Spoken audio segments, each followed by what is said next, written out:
오늘 예수님은요, 12제자들 중에서도 특별히 3명의 제자만 데리고 높은 산에 올라가시는 장면이 나오고 있어요. 1절에 보니까 엿새 후에 이렇게 시작이 되고 있습니다. 엿새 후에. 제가 늘 말씀 많이 드렸죠. 성경을 읽을 때 어떤 시간적인, 장소적인 표현 이런 것들이 나오면, 혹은 어떤 연결되는 접속사, 그러므로, 혹은 즉 이런 표현들이 나오면 주목해서 볼 필요가 있는 거예요. 그러면 우리가 의문을 가질 필요가 있죠. 엿새 후에는 언제부터 엿새 후를 이야기하는 걸까? 그렇죠? 그러면은 우리가 어디를 봐야 되죠? 지금 우리 17장 보니까 앞에 16장을 봐야 되겠죠. 어떤 일부터 엿새 후에 이런 일이 있었는지. 앞에 내용을 보면요, 예수님이 가이사랴 빌립보 지역에서 그 유명한 너희들은 나를 누구라 하느냐, 그런 사건이 있었죠. 그러니까 제자들이 뭐라고 합니까? 더러는 침례 요한이라고도 하고요, 더러는 엘리야라고 하고, 더러는 예레미야 혹은 선지자 중에 한 명이라고 합니다. 선생님을 사람들이 그렇게 부릅니다. 이렇게 대답을 했어요. 그러니까 주님이 물으십니다. 그래, 그래서 너희들은 나를 누구라고 하는데? 이렇게 물어보니까 이 수제자 베드로가 뭐라 그래요? 주는 그리스도시요. 그러니까 그리스도가 뭐예요? 구약에서 말하는 그 메시아십니다. 당신이 그 메시아십니다. 그리고 당신은 살아계신 하나님의 아드님이십니다. 이렇게 말을 한 거예요. 그러니까 주님이 마음에 흡족하셨어요. 그래서 뭐라 그래요? 바요나. 바가 아들이라는 뜻이거든요. 바요나. 그러니까 요나의 아들 시몬아, 네가 참 잘했다. 네가 복이 있다. 그런데 그 사실을 알게 된 건 네가 스스로 알게 된 것이 아니라 하늘에 계신 내 아버지께서 그것을 알게 하셨다. 그러셨어요. 그리고 그 베드로의 고백 가운데 내가 너에게 천국의 열쇠를 줄 거야. 이것은요, 지금 캐톨릭이 말하고 있는 베드로가 초대 교황이 돼서 베드로에게 천국의 열쇠를 열어주고 닫을 수 있는 권한을 주셨다는 이야기가 아니라, 우리 개신교가 믿는 믿음은 그 베드로가 고백한 그 고백 위에 하나님께서 교회를 세우신다. 주님이 교회를 세우신다. 그래서 베드로와 같은 고백을 한 모든 자들에게 그 천국으로 들어갈 수 있는 길을 열어주셨다라는 것입니다. 그게 마태복음 16장 16절 그 고백 후에 주님이 주신 선물이라는 거예요. 예수님께서 그 위대한 고백 위에 천국을 약속하셨어요. 그 다음에 이제 제자들에게 무슨 말씀을 하시냐면, 자신이 메시아로 이 땅에 오셨잖아요. 그러니까 그리스도로서 이 땅에서 앞으로 이루어질 일들에 대해 예수님이 이제 제자들에게 하나하나 자세하게 알려주신 거예요. 그 대표적인 이야기가 뭐냐면, 이제 장차 예루살렘에 가서 대제사장들과 장로들과 서기관들에 의해서 나는 고난을 받게 되고 결국 십자가에 죽게 될 거야. 그런데 나는 반드시 3일 후에 부활할 거야. 그 이야기를 해주시는 거예요, 제자들한테. 그 전에는 이렇게 간접적으로 조금 드러내셨다면, 이제는 그 베드로의 믿음의 고백 후에 완전한 하나님의 나라가 이제 어떻게 임할 건지 이 땅에 이미 임했지만, 주님이 오심을 통해 그 믿음을 통해서 이미 하나님의 나라가 임했지만, 이제는 더 확실하게 예수님의 십자가의 죽으심으로 이제 그 구원의 길이 어떻게 열릴 것인가, 메시아로서 어떤 사역을 내가 감당할 것인가, 그것을 이야기를 한 거예요. 나타내셨다 그랬어요. 이 나타내셨다라는 게 그동안 감추어졌던 일들이 완전히 확 펼쳐진다라는 것을 이야기하는 거죠. 그때 우리 또 열심쟁이 베드로가 인간적으로 그러죠. 이제 죽는다고 하니까, 주님 그럴 수 없습니다. 그런 일이 결국 있어서는 안 됩니다. 그러니까 주님 뭐라 그래요? 사탄아 내 뒤로 물러가라 그래요. 방금만 해도 바요나 시몬아 내가 참 잘했다, 복이 있다 이래놓고, 그거 주님 그렇게 돌아가시면 안 됩니다 그 얘기했더니, 이 사탄아 뒤로 물러가라, 네가 나의 일을 방해하는도다 그랬어요. 왜 그러셨을까요? 예수님이 이 땅에 그리스도로 오신 그 사명의 핵심이 바로 당신의 죽으심과 부활하심으로 인류의 구원을 허락하시려고 하는 하나님의 뜻이죠. 하나님께서 예수님에게 허락하실 사명이잖아요. 근데 그 사명을 막으려고 하는 거죠. 인간적인 방법으로. 제자와 선생님 사이에는 인간적으로 이해될 수 있는 이야기일지도 모르겠어요. 우리가 볼 때는. 그런데 사명의 길을 따라가는 자에게는 그것이 오히려 사탄의 방법이다라는 것을 알려주고 계신 거죠. 그렇게 제자들은 예수님께서 이제 앞으로 메시아로 어떤 사역을 당하게 되실 건지, 어떤 사역을 하시며 어떤 고난을 당하게 되실 건지 다 듣게 된 거예요. 지금은 잘 모르겠지만 예수님께서 그러세요. 내가 이제 십자가에 달리고 죽고 부활하는 걸 너희들이 보게 되면 이제 너희들도 어떤 십자가를 져야 될지 알게 될 거야. 각자 십자가를 지고 나를 따라야 하는 거야. 이렇게 가르쳐 주셨거든요. 생각해 보세요. 그 이야기를 듣고 난 제자들의 마음이 어땠을까요? 제자들이 예수님을 따르게 됐을 때 물론 주님이 어떤 대단한 분이고 보통 분은 아니었겠죠. 나를 따르다 했을 때 뭐 아무나 그냥 다 따르겠어요? 그물을 깃고 있었던 것을 내려두고 그리고 주님을 따랐다라는 것을 알 때 그들의 생업을 포기하고 따를 정도면 어떤 확실한 믿음을 가지고 예수님을 따랐을 거 아니에요. 그런데 그럼에도 불구하고 이 제자들이 자기들끼리 있을 때 이제 실갱이하고 싸우는 그 모습들을 보면 뭔가의 마음에 꿍꿍이가 있었던 것 같아요. 그렇죠?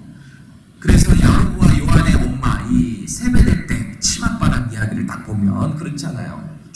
주님께서 높은 자리에 오르실 때 제 아들 하나는 우편에 놓고 하나는 좌편에 놔주세요. 다들 집중하고 있는 것이 이 세상의 명예, 정말 실제적인 이스라엘의 왕, 로마를 밀어내는 정치적인 왕, 그런 왕을 꿈꿔왔던 거죠. 자기들도 한 자리 차지할 것을 기대했던 거죠. 그런 기대함으로 따라다녔는데 오늘 주님이 하시는 말씀을 딱 들으니까 너무 마음이 속 시끄러운 거예요. 이거 어떻게 해야 되나.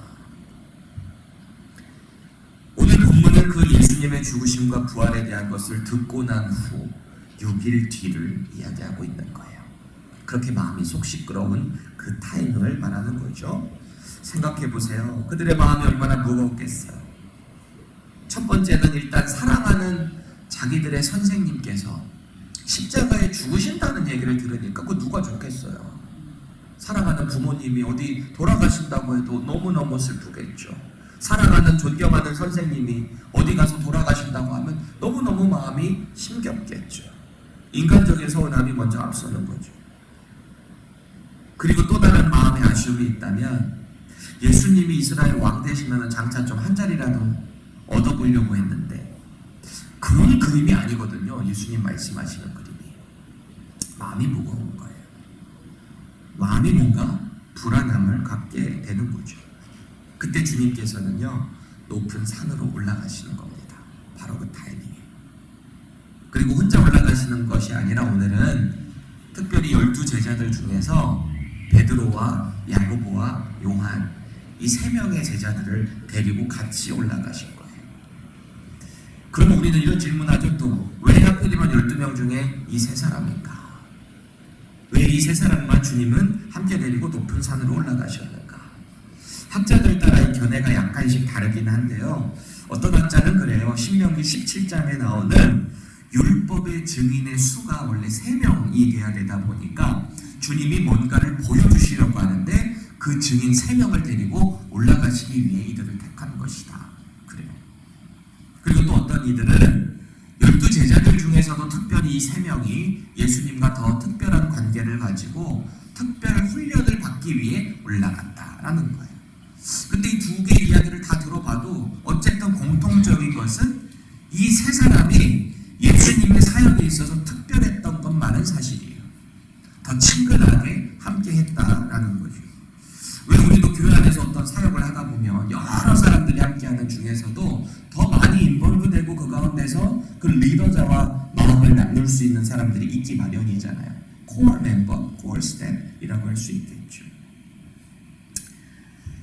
예수님께서는요 한 가지 확실한 게 있었어요.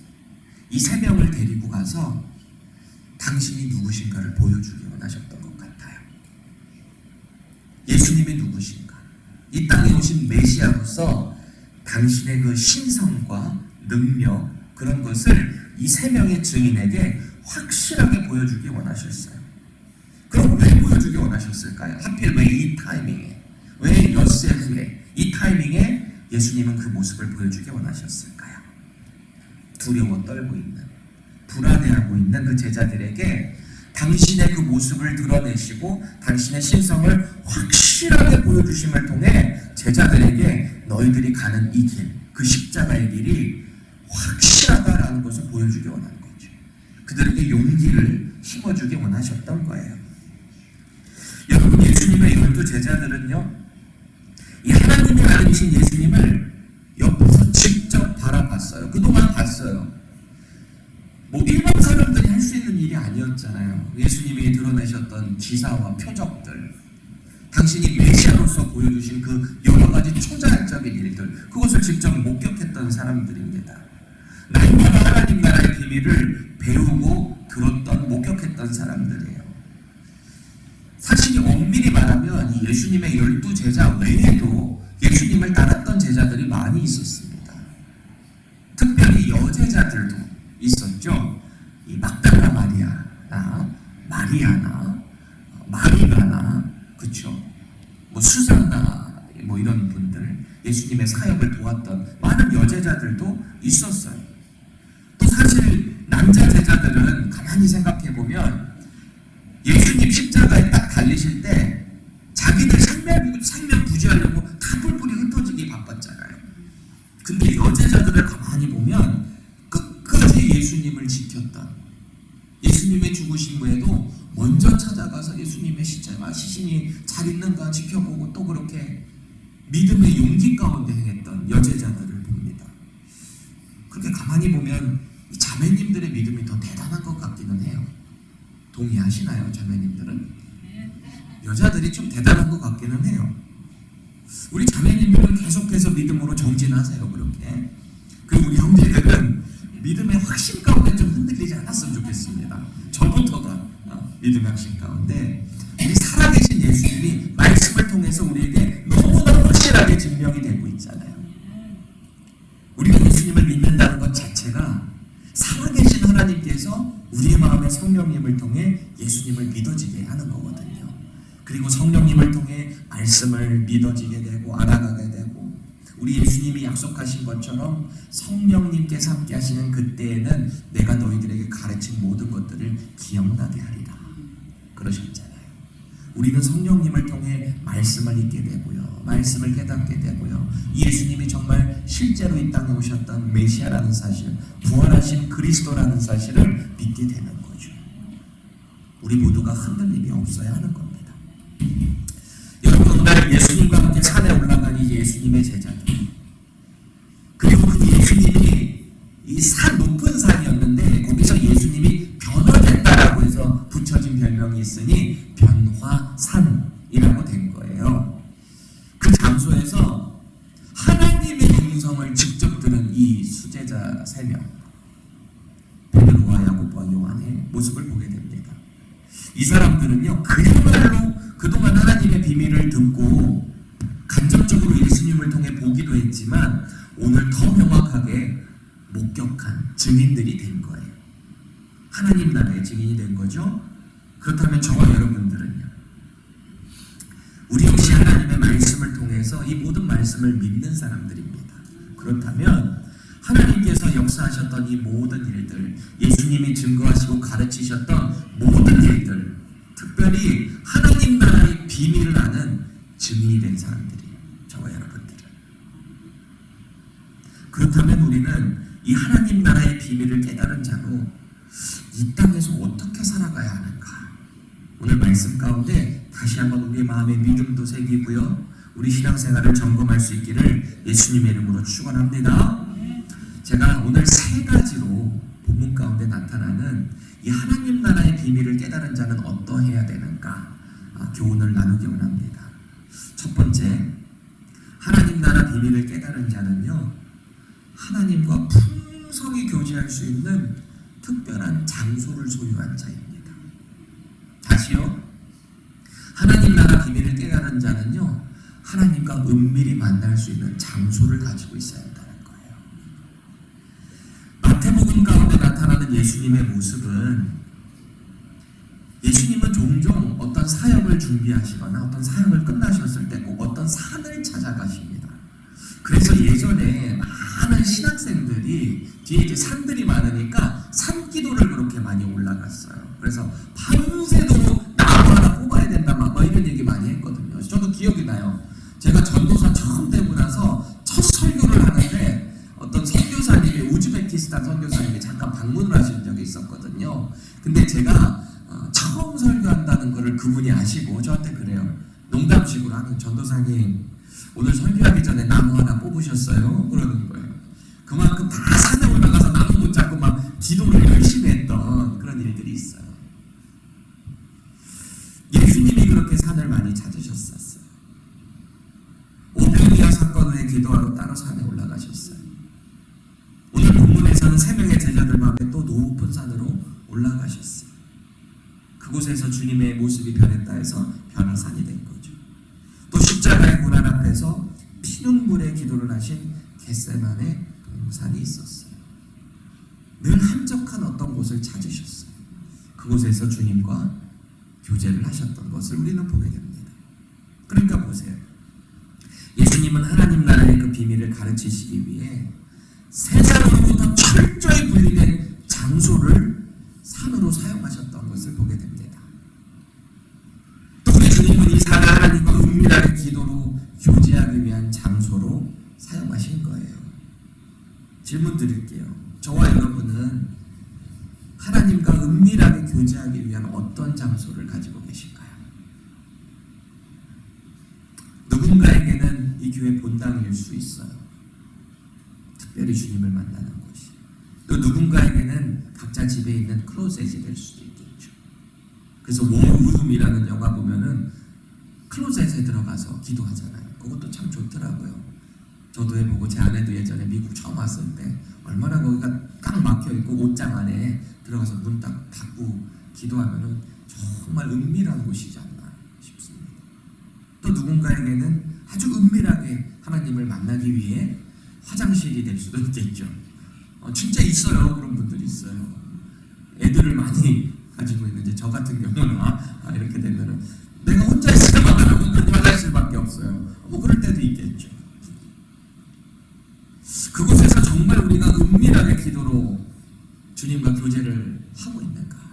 우리가 자신을 돌아보아야 되는 거예요. 저와 여러분들이 정말 하나님과 은밀하게 기도로 교제할 수 있는 장소를 꼭 만들 수 있기 바랍니다. 그래서 그 가운데서 하나님께 또 기도로 아뢰기도 하고, 우리의 컬컬한 심령도 내려놓기도 하고, 주님께 우리의 기도를 아뢰 수 있는 저와 여러분 되기를 바랍니다. 두 번째로, 하나님 나라의 비밀을 깨달은 자는요, 하나님의 뜻에 맞는 사명을 가지고 있는 거예요. 하나님 뜻에 맞는 사명. 오늘 본문 1절에 보니까 예수님께서는 이 당신의 제자들 중에서 수제자 3명을 따로 데리고 높은 산에 올라가셨어요. 선생님께 특별히 선택받았을 때 이 3명이 얼마나 기분이 좋았을까 싶기도 해요. 그렇죠? 그리고 그들은 평소와는 전혀 다른 변형되신 예수님을 목격하게 된 거예요. 그 사실 자체가 이들에게 얼마나 영광스러웠을까 싶습니다. 2절 보세요. 그들 앞에서 변형되사 그 얼굴이 해같이 빛나며 옷이 빛과 같이 휘어졌더라 그래요. 이게 저 말이 해같이 빛난다라는 말은요, 인간이 알고 있는 가장 온 세상에서 빛나는 모습을 저렇게 표현할 수밖에 없었던 거예요. 얼마나 눈이 부시게 빛났으면 해같이 빛난다라고 했을까요? 우리가 대낮에 태양을 이렇게 제대로 쳐다볼 수 있는 사람이 있습니까? 없어요. 그만큼 빛나서 얼마나 빛났으면 꼬꾸라져서 엎드러질 만큼 이들이 주님의 모습이 그렇게 흰 것을 봤을까? 그리고 3절 보세요. 그때 모세와 엘리야와 예수와 더불어 말하는 것이 그들에게 보이거늘. 그래요. 자신들이 그동안에 들어왔던, 전승을 통해서 알고 있었던 구약의 대표적인 2명의 인물을 보게 된 거예요. 그 상황 가운데. 율법 보면 떠오르는 대표적인 대표적인 인물이 누구예요? 모세죠. 구약의 대부분의 많은 선지자들 중에 대표적인 사람 누구예요? 엘리야예요. 왜 엘리야라고 보면 엘리야가 너무 많은 수많은 기적들도 일으키기도 했지만 죽음을 보지 않고 하늘로 올라간 위대한 선지자 엘리야잖아요. 지금 이 제자들이 기록과 전승으로만 들어오던 사람들을 보게 된 거예요. 이 제자들 3명.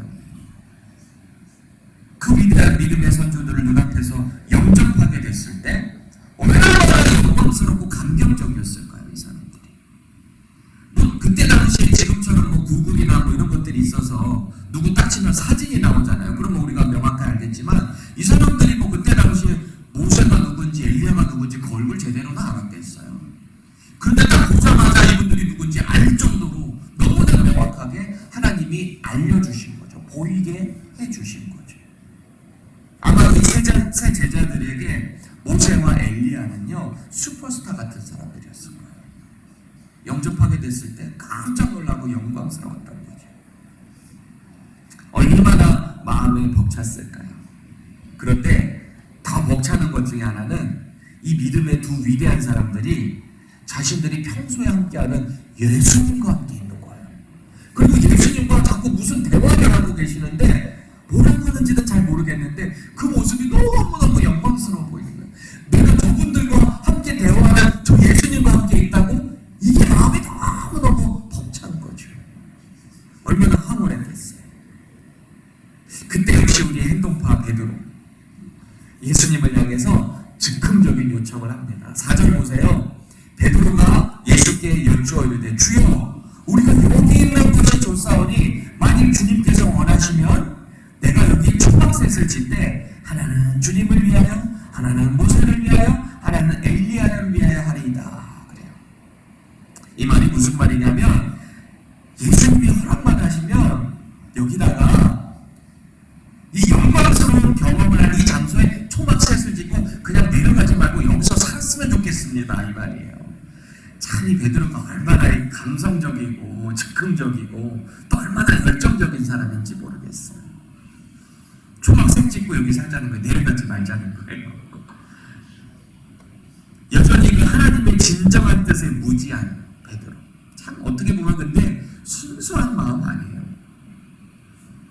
이미 가이사랴 빌립보 지역에서도 육적인 생각으로 말했다가 사탄아 내 뒤로 물러가라 이 얘기 들었는데도 여전히 이 순간이 너무 좋은 거예요. 얼마나 영광스러운지. 또 그 마음이 발동한 거죠. 혼났었는데도. 예수님의 십자가 사명이고 뭐고 그냥 여기 좋으니까 여기 있자는 거예요. 혹시 저와 여러분들 모습 가운데 사명은 뒤로 하고 현재 안주하려고 하는 모습은 있지는 않은가요? 좋은 게 좋은 거지 하면서 이 복음으로부터 받은 사명을 뒤로 하고 자꾸 세상을 향해 나아가려고 하는 우리의 모습은 있지는 않은지 돌아봐야 합니다. 하나님 나라의 비밀을 깨달은 자는요 결코 안주하지 않아요. 각자에게 맡겨진 이 십자가의 사명을 정확히 알고 가는 거예요. 지금 이 길이 더 편하고 쉬운 길인지 알지만 주님의 그 복음을 위해서 나에게 주어진 그 십자가를 지고 가는 거예요. 여러분 이따 기도하실 때 주님께서 내게 주신 사명이 뭔가요? 이게 조금 희미하다면 그것을 좀 확실하게 알려달라고 기도해보세요. 주님, 이 세 제자들에게 그 믿음의 눈을 확 열어주셔서 이 영광스러운 장면을 목격했던 것처럼 제가 하나님 나라의 그 비밀을 확실히 알고 그 십자가의 사명을 정확히 알고 갈 수 있도록 저의 믿음의 눈과 믿음의 귀를 확 열어주세요. 그 기도 한번 해보세요. 세 번째로 하나님 나라의 비밀을 깨달은 자는 하나님께서 보내주신 자를 확실히 알아봅니다. 하나님이 보내주신 자. 예수님과 함께 대화하고 있었던 모세와 엘리야의 모습은 우연적인 사건이 아니에요. 제자들이 본 모세와 엘리야가 말이죠. 이것은 예수님이 이 땅에 오심으로 구약의 예언이 성취되었다는 것을 상징적으로 보여주고 있는 거예요. 구약하면 대표적인 게 율법이잖아요. 그 율법의 모든 말씀들이 성취되었다라는 것을 모세의 현역을 통해서 증명된 거예요. 신명기 18장 15절에 보면 모세가 앞으로 장차 오실 선지자이신 예수님에 대해서 언급하는 장면이 나옵니다. 함께 읽어보겠습니다. 시작. 내 하나님 여호와께서 너희 가운데 내 형제 중에서 너희를 위하여 나와 같은 선지자를 일으키시리니 너희는 그의 말을 들을지니라. 모세가 앞으로 가나안 땅에 입성할 출애굽 2세대들에게 했던 설교예요. 장차 너희들 중에 나와 같은 선지자가 나올 것이다. 그의 말을 너희들이 들어야 한다. 라는 것이 예언이 됐던 거예요. 그 예언이 하나님의 초자연적인 음성을 통해 그대로 오늘 성취가 되고 있다라는 것입니다. 5절 말씀 함께 읽겠습니다. 오늘 본문이에요. 시작. 말할 때에 호련히 빛난 구름이 그들을 덮으며 구름 속에서 소리가 나서 이르시되 이는 내 사랑하는 아들이요 내 기뻐하는 자니 너희는 그의 말을 들으라 하시는지라. 이게 저렇게 기록됐지만 제가 조금 더 생동감을 살려서 읽어볼까요? 구름 속에서 소리가 나서 이르시되 이는 내 사랑하는 이러면서 하늘에서 막 음성이 들리는 거죠. 내 기뻐하는 자니 너희는 그의 말을 들으라. 하늘에서 막 그런 음성이 들렸다고 생각해보세요. 얼마나 그 음성이 막 마음속에 귀 속에 팍팍 꽂히는지, 얼마나 초자연적인 구름 속에서 나타나는 하나님의 음성인지 말이죠. 말라기 선지자는 이런 말을 한 적이 있습니다.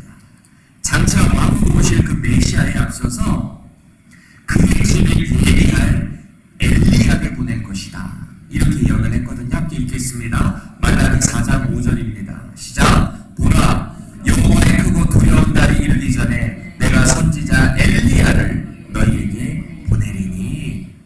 그래요.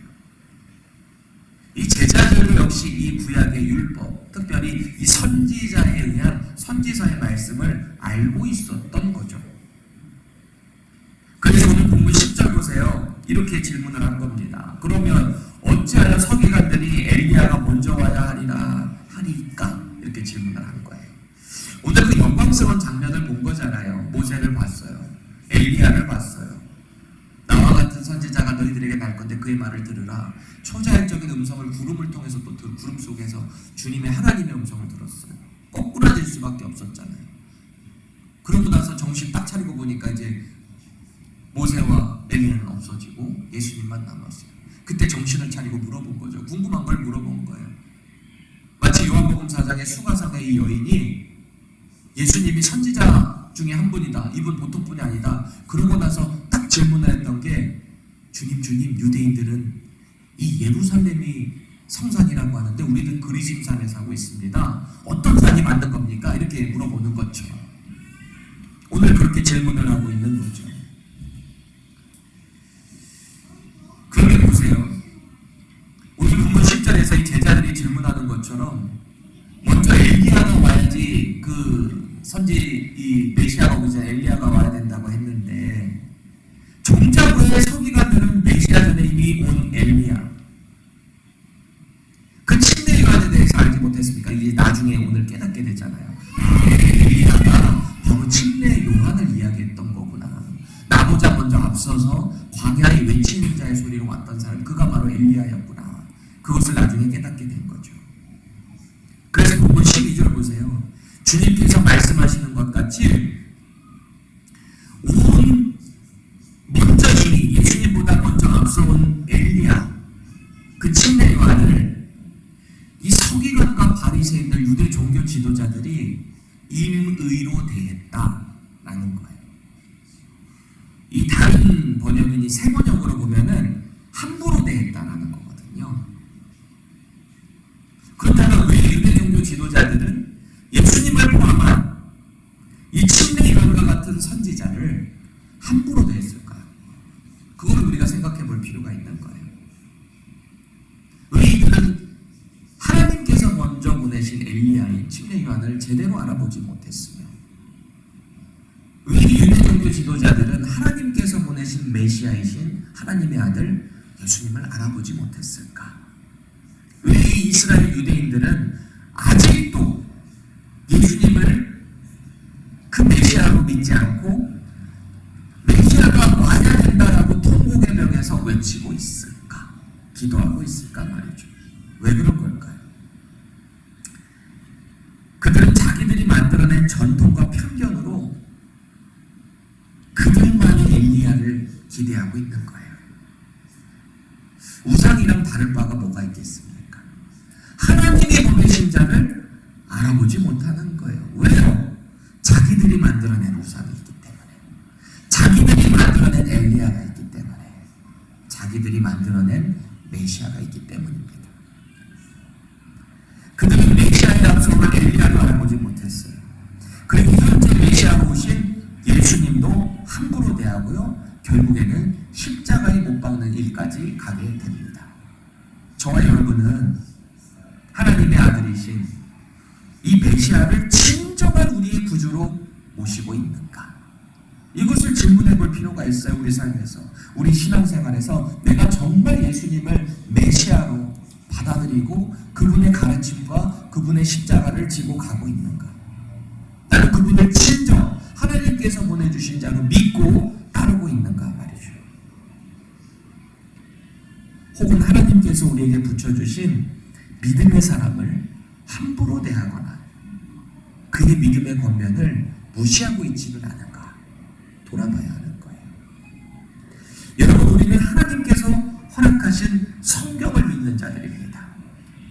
하나님 나라의 비밀을 성경을 통해서 알게 됐고 믿는 자들이에요. 성경을 통해 하나님 나라의 비밀을 깨달은 자예요. 성경을 통해 하나님 나라의 그 비밀을 증언하는 증인들입니다. 그렇다면 우리는 오늘 우리가 세 가지를 나눈 것처럼 우리가 어떻게 살아야 되는가, 이것을 진지하게 고민하고 알아야 할 필요가 있는 거예요. 하나님과 기도와 말씀을 통해서 나눌 수 있는 특별한 공간을 내가 진짜 소유를 하고 있는가 돌아보시고요. 없다면 만드시기 바랍니다. 또 내 생각과 의지가 아닌 하나님의 말씀과 기도로부터 받은 그 사명을 정말 내가 잘 따라가고 있는가, 진지하게 기도를 통해서 하나님께 간구해 보세요. 내가 그 사명을 정말 따라가고 있는가. 그리고 예수 그리스도를 주님으로 모시고 그분의 삶을 모방해내야 하는 거죠. 그리고 우리에게 보내주신 그 믿음의 사람들과 함께 혹시 우리 하나님의 음성이 우리 믿음의 사람들을 통해서 어떻게 들려질지 몰라요. 어느 순간 하나님께서 우리에게 말씀을 주기 위해서 어떤 깨달음을 주실지도 몰라요. 그 사람을 우리가 바로 알아볼 수 있는가? 나에게 그 믿음의 넉넉함이, 겸손함이 준비되어 있는가? 자꾸 자신을 돌아봐야 돼요. 성찰해야 되는 거예요. 우리 불교 같은 경우는 자아 성찰이라 그러잖아요. 자기를 성찰하잖아요. 그래서 깨달음으로 가는 거잖아요. 그럼 우리는 어떻게 해야 돼요? 우리는요, 하나님의 말씀을 통해서 자꾸 하나님의 뜻을 깨달아가고 하나님의 뜻대로 살아가기 위해 그 사명을 발견해내고 걸어가야 되는 사람들인 거죠. 그래서 우리에게 교회를 허락하신 거예요. 믿음의 공동체를 허락하신 거예요. 이 믿음의 공동체를 통해서 자꾸 그 하나님의 뜻을 알아가시자고요. 그리고 각자의 그 은밀한 하나님과 교제할 수 있는 공간을 통해 자꾸 그 하나님 나라의 비밀 가운데 하나님과 교제하고 하나님께서 주시는 그 힘을 날마다 공급받을 수 있기를 바랍니다. 그래서 우리 주님께서 능력을 나타내셨던 것처럼 우리 주님이 약속하셨어요. 너희들은 장차 나보다 더 큰 일을 행하게 될 거야. 제자들에게 그렇게 약속하셨거든요. 장차 더 큰 일을 행한다 되는 게 뭘까요? 행하게 되는 거. 주님께서 나타나셨던 그 역사를 우리가 증언함을 통해 주님께로 나오는 많은 영혼들을 더 능력 있게 우리가 선포할 수 있는 일 가운데 쓰임을 받게 될 것이다 라는 것입니다. 예수님이 제자들에게 말씀하셨어요. 요한복음 15장에 너희들은 이제는 종이라 하지 않고 나의 친구라고 한다. 종은 주인이 시키는 일만 알지만 친구는 주인의 그 모든 마음을 알게 된다. 저와 여러분들은 예수님의 친구입니다. 하나님 나라의 비밀을 깨달은 자입니다. 이 사명 따라 살아가는 저와 여러분들 되기를 정말 축복드립니다.